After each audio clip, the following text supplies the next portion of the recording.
What's up, everybody? Arrg the Pirate here, and today I'm going to be playing a little Shinbi in the solo lane.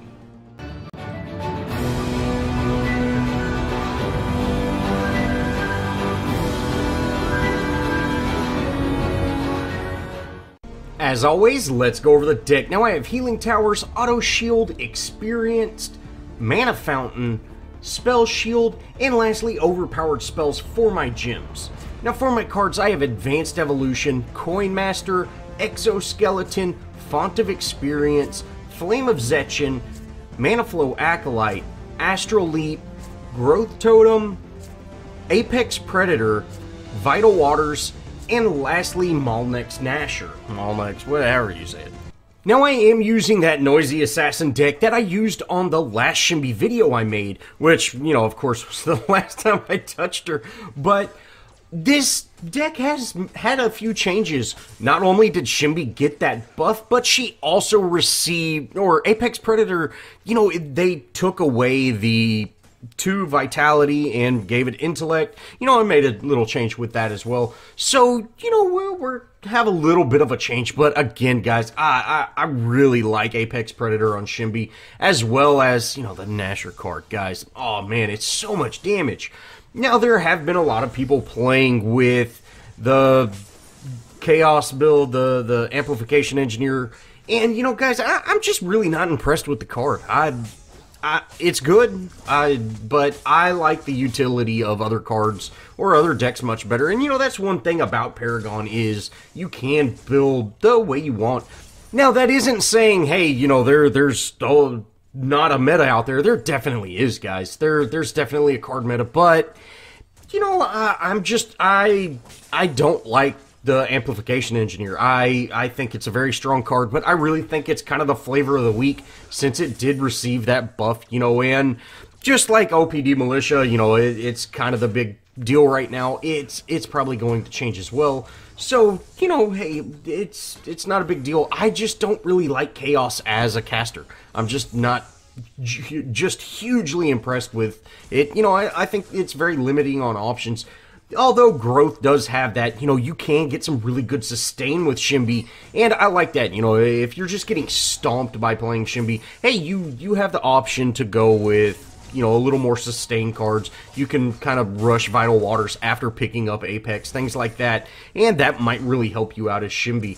But, you know, hey, I just like having that freedom, and I feel with Chaos you don't get that, as well as, you know, like I said, I'm not impressed with Amplification Engineer, although I think Shinbi is probably one of the best heroes with the card. Now, again, I am not really pushing this lane at all. You can see I'm letting Wukong push. You know, I'm not too concerned about Wukong, and, you know, as long as he's going to push, that's fine.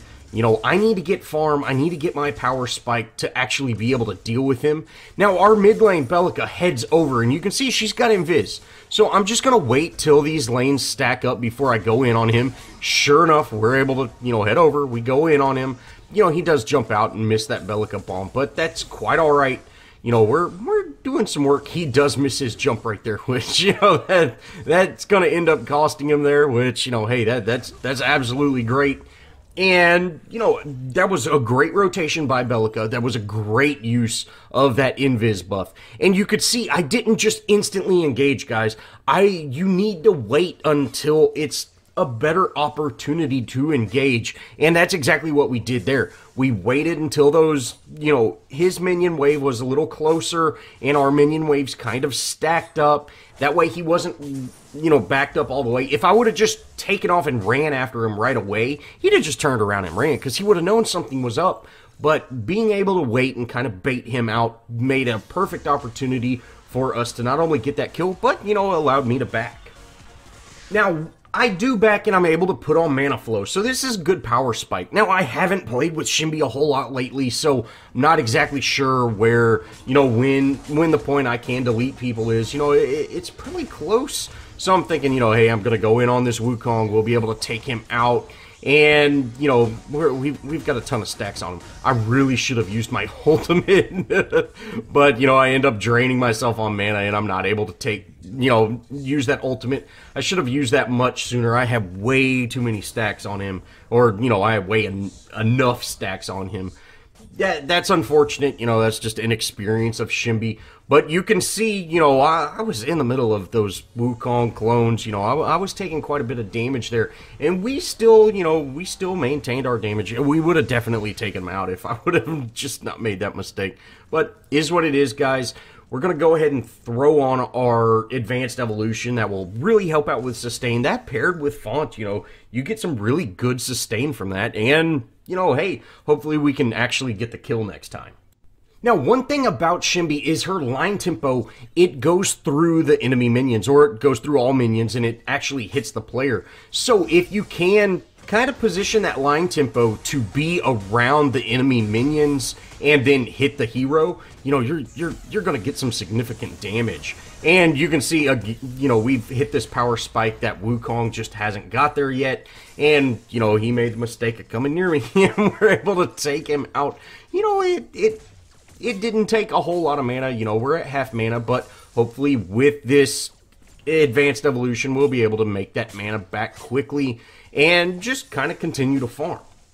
Now, Shinbi did receive a buff on that line tempo, which is her Q, or if you're on the PlayStation, the one that shoots the straight line wolf. She did receive a buff on that, and, it's actually some significant poke now. Instead of just really that tickle fight kind of ability, it was really used to get stacks, things like that. Now it actually hits pretty decently. So, I could definitely say, you can use that to actually upgrade and, do some significant damage in the beginning.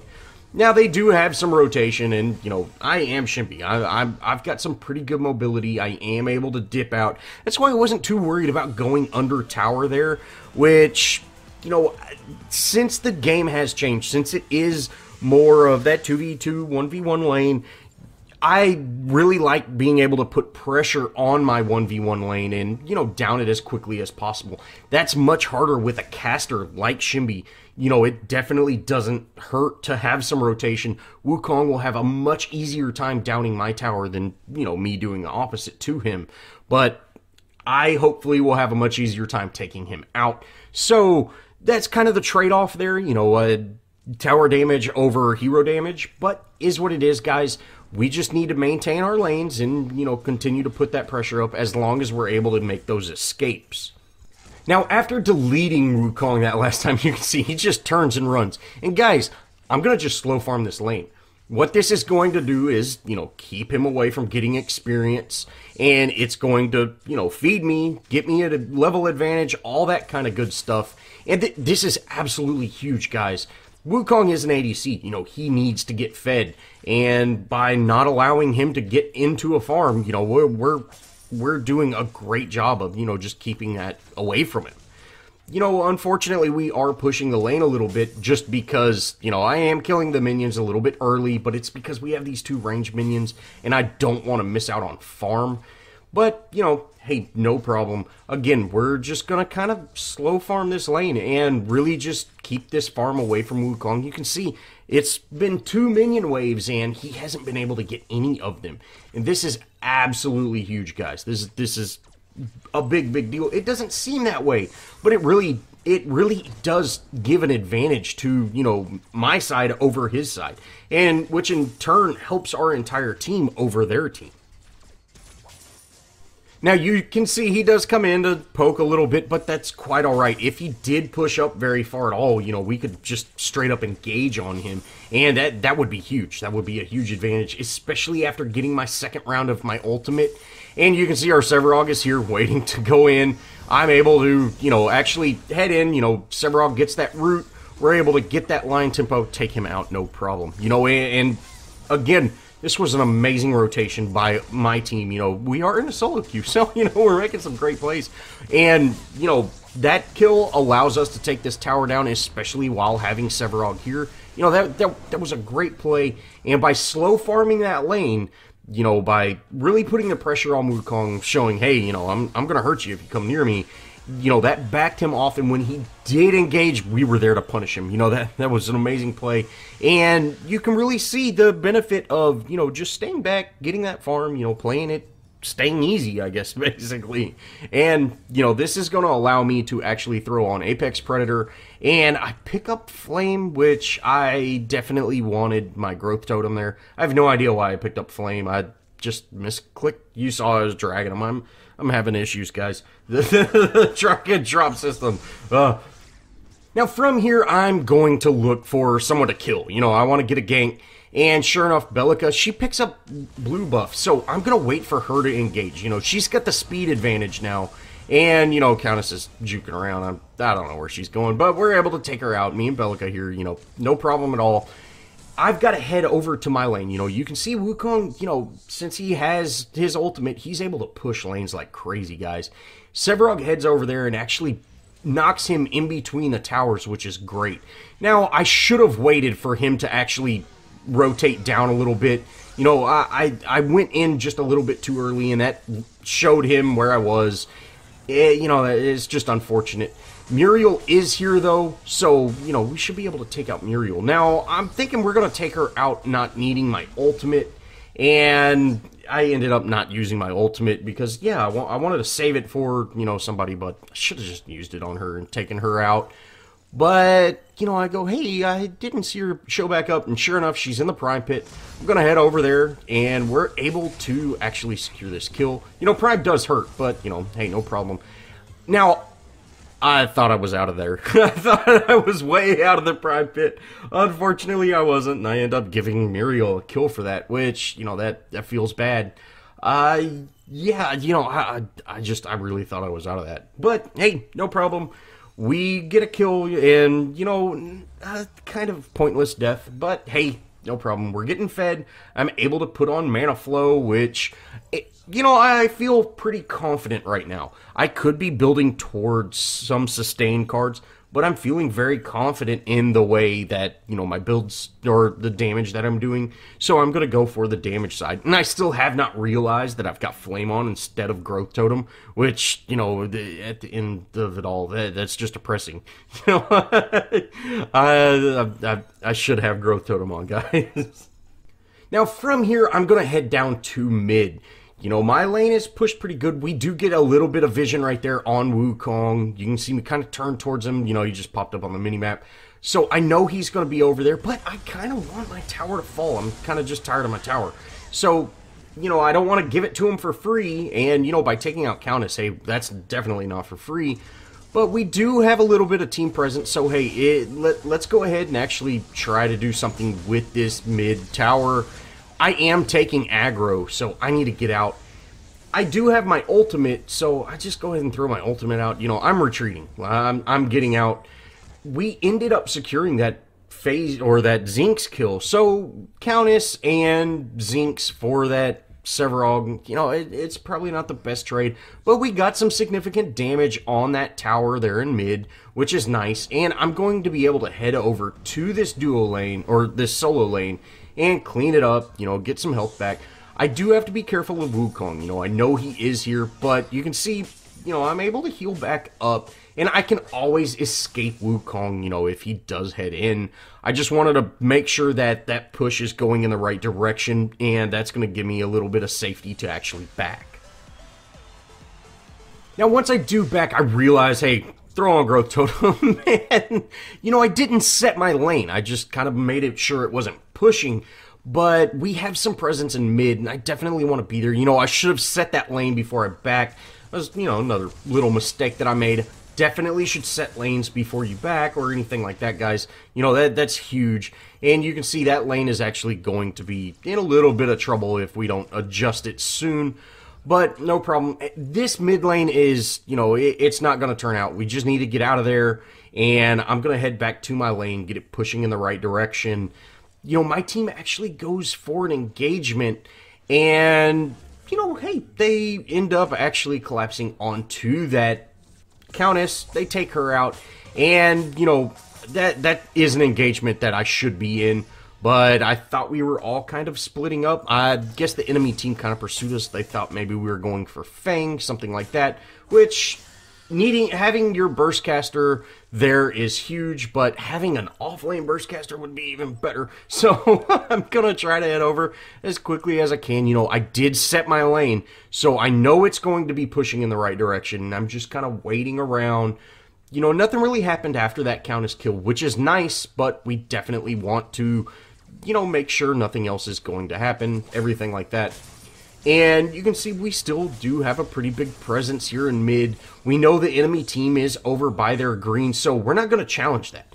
You know, we, as of right now, going in invading their jungle when, you know, we don't know the presence that they have is just a bad choice. From here, you know, it's a good enough time to go for Fang. We've got a pretty big team effort on it, and even if the enemy team does show up, you know, we should be able to handle them. Sure enough, when they do show up, we're going to go ahead and just switch on to them, you know, switch onto them right away. Unfortunately, our Arrg does go down, but you can see, guys, we're doing work. And I end up, you know, misclicking that ultimate there. But, hey, no problem at all. We actually end up taking out 4 of them, and then, you know, from here, Fang is a pretty easy kill. We do lose our mid T1 for Fang, but, you know, really, a team wipe getting Fang for a T1 and a Arrg, you know, that's a win every day. Now, since we are, you know, into the mid stage of the game, the timers are a little bit longer, so after that play, we're actually able to push down and take out a tier 2 in mid. And, you know, this is huge. Their Wukong, you know, he was forced to back because we had a Winion wave on to that T1 or the T2 on the solo side. And you can see the advantages of setting that lane. That made him have to leave. And, you know, it also allowed us to get that T2. So, you know, definitely setting lanes is absolutely huge. Now, Bellica is invis. You know, she picked up the invis buff, and we saw Wukong over there. You can see, again, guys, I'm going to allow her to go in without me. This is going to allow her to get set up for Wukong. Then I can show up out of nowhere after she gets a stun off on him and take him out. You know, he did dip out, so we weren't able to do that. But I see a lot of people run in at the same time as the invisible guy. Definitely let your Shadow Plane hero, you know, let them go out there and kind of scout everything out. You know, this not only will keep them from backing up, but, you know, it will set you up for success. If you just run out there, the enemy team might just, you know, they just get out. And you don't want that. So definitely allow the guy with the Shadow Plane or the Shadow buff, definitely let them go in and kind of set that engagement up. Now, our Murdoch and Muriel are pushing up pretty far, and I'm going to head over there, but I say, you know what, we need to get out. And then I see Crunch, you know, Crunch actually got the invis buff, so, you know, I'm being careful, you retreat, all that good stuff. My team is not leaving, so, you know, I'm going to head over there. Hopefully we can, you know, keep everybody safe. Arrg's dealing with Wukong. You know, my lane's being pushed very hard right now, but I'm going to head over there, and sure enough, Crunch comes in behind me, and, you know, I was really heading over there because of, you know, our team. You know, our team was pushed up. You know, I was pinging retreat, get out, you know, everything that I could to tell them to leave, and, you know, hey, I really hate the pinging system, guys. It's so bad. I miss the big markers that were, you know, huge, and you could actually see when someone was telling you something. You know, we end up, all 3 of us going down there, and, you know, I should have just left them. You know, I should have just pinged, hey, y'all are dead, bye. But, you know, I was really hoping to, maybe my presence would turn things around, but it didn't, guys. You know, it's real unfortunate. We did take out Muriel and their Wukong, so it's, you know, it was a 2 for 3, so it's not the worst thing. You know, hopefully their progress will kind of be stagnant, but, you know, those 3 deaths were definitely unnecessary, and especially mine. Now, from here, you know, after I back, I'm going to go ahead and head down my lane. You know, I've still got that Mana Flow on, which, you know, hey, the Mana Flow is a decent card, guys, especially if you get some points into it. We do have an engagement going down in mid, and I'm going to try my best to get over there, you know, see if we can make something happen. Sure enough, you know, Muriel is here. Muriel's hard to deal with, guys, and if you can, you know, try to take her out. She is able to ult away, and, you know, I did hit her with my ult, just hoping that it was enough, but it just wasn't. And she ends up getting out, you know, so that jungle invade. Didn't turn out just super successful, but we did take out their jungler and all of us survived, which is pretty big. Now my team is going to head to Fang, and that's great. I'm going to go ahead and get this lane pushing in the right direction. That way after Fang, maybe we can make some progress elsewhere. Murdoch's going to go ahead and deal with our duo lane, so, I can go ahead and head in on Fang. We end up losing our duo T1, which, hey, it's 22 minutes in. That tower needed a fall, and hey, no problem. We're gonna pick up our second Raptor for it. Now Wukong is again pushing that solo lane, so I definitely need to head over there, and especially after Fang. Belica peeled off, and she's actually heading over there, a bit earlier than I am. So maybe with her being there, she could stop that, and me showing up afterwards, if he's still there, he's going to take out. But he's actually doing a great job of, playing Wukong. He's creating a ton of pressure, but before we're able to rotate, he's out helping other lanes, and you can see he's in mid now. So, and this is a great way to play Wukong, really rotate, keep up the pressure, once you think you're a little bit unsafe, get out and head elsewhere. That's great way to play Wukong, and he's doing an awesome job.